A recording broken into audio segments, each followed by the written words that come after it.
रात उसकी याद का मौसम था कितना दिल फरेब, रात उसकी याद का मौसम था कितना दिल फरेब, मोजज़न बस हर तरफ नूरे खुदा था मैं न था, मरहूम अलहाज मोहम्मद अमीन अंसारी। लीजिए, शहर मालेगांव से तशरीफ़ लाए हैं सीनियर सहाफ़ी अब्दुल हलीम सिद्दीकी साहब। अस्सलाम वालेकुम। सदर मोहतरम एडवोकेट फिरोज़ाबाद अंसारी साहब और मुफ्ती हबीबुर रहमान साहब कासमी, इस मजलिस को सजाने वाले हमारे दोस्त फाजिल अंसारी साहब और आप तमाम हजरात, मेरे उस्ताद असर सिद्दीकी साहब। बात दरअसल ये है कि अमीन अंसारी साहब का मालेगांव से एक गहरा रिश्ता रहा है और उसी के इजहार के लिए मैं यहाँ खड़ा हुआ हूँ। अमीन अंसारी साहब 1960 की दहाई में मालेगांव तशरीफ़ लाए, जब उनकी उम्र 25, 26, 27 साल रही होगी, और वो पावरलूम मज़दूर की हैसियत से काफ़ी अरसे तक मालेगांव में रहे। उनको मिलने जुलने वाले और उनसे मुताल्लिकीन आज भी मौजूद हैं, जो ये बताते हैं कि वो एक मेहनत कश इंसान था। पावरलूम कारखाने में मेहनत मजदूरी करने के बाद वहाँ एक गार्डन हुआ करता था, जो यहाँ अभी टीपू सुल्तान टावर है, तो वहाँ छाँव रहती थी, तो काफ़ी दरख्त थे घने घने, तो वहाँ आराम करते थे मज़दूर लोग। अमीन अंसारी साहब भी आराम करने के लिए या कुछ नींद लेने के लिए, राहत लेने के लिए उस गार्डन में सो जाया करते थे। ऐसी शख्सियत जब बाम उरूज पर पहुंची सियासत के, तो उन्होंने मालेगांव को कभी फरामोश नहीं किया, अपने माजी को नहीं बुलाया, और जब भी मौका पड़ा वो मालेगांव तशरीफ़ लाया करते थे और मालेगांव के लोगों की मदद किया करते थे। चूँकि उनका मालेगांव से बहुत अच्छा रिश्ता था और मालेगांव में एक लड़कियों का एक कॉलेज था, प्राइमरी से लेकर कॉलेज तक का एक कैंपस है, जेटी गर्ल्स हाई स्कूल, और उसको चलाने वाले हारून अहमद अंसारी साहब थे, जो उनके दोस्त थे। ऑल इंडिया मोमिन कॉन्फ्रेंस के स्टेट के सदर भी थे, महाराष्ट्र स्टेट के हारून अंसारी साहब।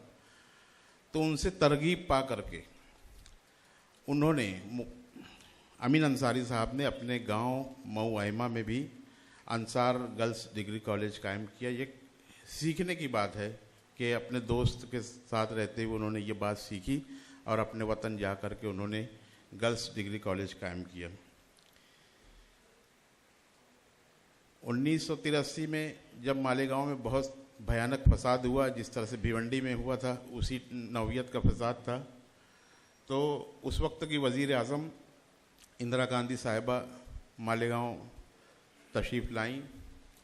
उनके साथ अमीन अंसारी मौजूद थे। बाज़ तस्वीर हैं मेरे पास जिसमें वो मुतासिरीन से मिल रहे हैं और उनकी दादरसी कर रहे हैं।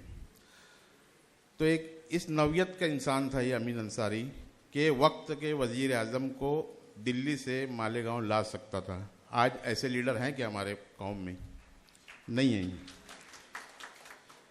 इसी तरह से वो हज कमेटी ऑफ इंडिया के वाइस चेयरमैन भी थे, और पहले बहरी जहाज़ का सिलसिला होता था, बम्बई में उसका सदर दफ्तर था पहले से, तो बम्बई भी बहुत आना जाना था, भिवंडी बम्बई अमीन अंसारी साहब का काफ़ी आना जाना था। और बहुत सारे लोग वेटिंग लिस्ट में हुआ करते, तो उनको स्पेशल कोटे के ज़रिए से prime minister quota, governor quota, सदर जमहूरिया कोटा दिला करके हज पर भेजने का फरीज़ा और वो जिम्मेदारी भी निभाया करते थे। मालेगांव के बहुत सारे लोग मरहून मिन्नत थे अमीन अंसारी के, कि उन्होंने उनकी फरियाद सुनी और उनको हज पर भेजा। जब 1990 में इनका मक्के में मदीने में इंतकाल हुआ अंसारी साहब का, तो मालेगांव में एक ताज़ियती मीटिंग हुई जेटी कैंपस में। वहाँ काफ़ी लोगों ने ये बात कही कि हमारा जो हज है या हम लोगों ने जो सफ़र किया, कुरानदाजी पहले होती थी तो बड़ा मुश्किल होता था, तो अमीन अंसारी की सिफारिश से हमने किया, तो यकीनन उनको बहुत सारे हाजियों की दुआएं भी लगी होंगी।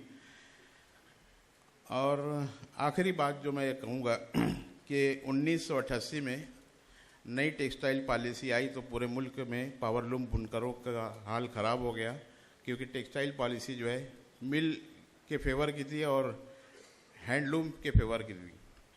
इसमें दुश्वारी बहुत सारी आई, तो मालेगांव से एक पावरलूम बुनकरों का वफ्द वहाँ गया, दिल्ली गया। उसमें हमारे हारून भी एक कामरेड साहब भी थे, उन्होंने अपनी किताब में उसका तज़किरा किया है। तो एक वक्त के वज़ीर आज़म से मिलना कितना मुश्किल होता है आप समझ सकते हैं। उस वक्त जब फ़ोन का कोई ज़रिया नहीं था, अमीन अंसारी साहब ने 1988 में मालेगांव के वफ्द को दूसरे दिन second day prime minister Rajiv Gandhi के साथ बैठाया और आधा घंटा मीटिंग करी, और महसूस हुआ कि टेक्सटाइल मिनिस्टर को इस मीटिंग में रहना चाहिए, तो फ़ोन के ज़रिए से उनको बुलाया गया। तो ये लीडरशिप थी हमारी।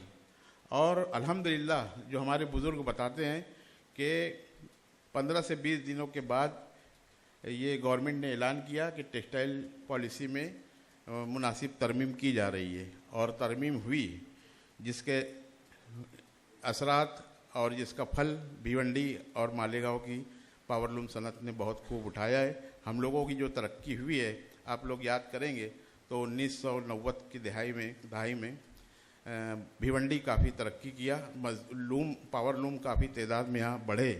उसकी वजह यही थी कि टेक्सटाइल पॉलिसी में काफ़ी अच्छी तरमीमात की गई थी। मैं अपनी बात यहीं ख़त्म करते हुए आज की इस मजलिस को, महफिल को सजाने वाले हमारे फाजिल अंसारी साहब को मुबारकबाद देने के साथ साथ उनका शुक्रिया अदा करूंगा कि उन्होंने अपने असलाफ की कद्र और उनके नक्श कदम तलाश करने की एक कामयाब भरपूर कोशिश की है, और यकीनन वो हम सब के शुक्रिया के मुस्तहिक हैं। ऐसे पुराशोभ दौर में जब पूरी मिल्लत, पूरी कौम लीडरशिप के फुकदान का शिकार है, पूरे मुल्क में मुस्लिम की आदत का फुकदान है, हमको हर शहर में, हर इलाके में, हर असम्बली में एक अमीन अंसारी की ज़रूरत है, और उस अमीन अंसारी की तलाश इस किताब के ज़रिए से हम कर सकते हैं।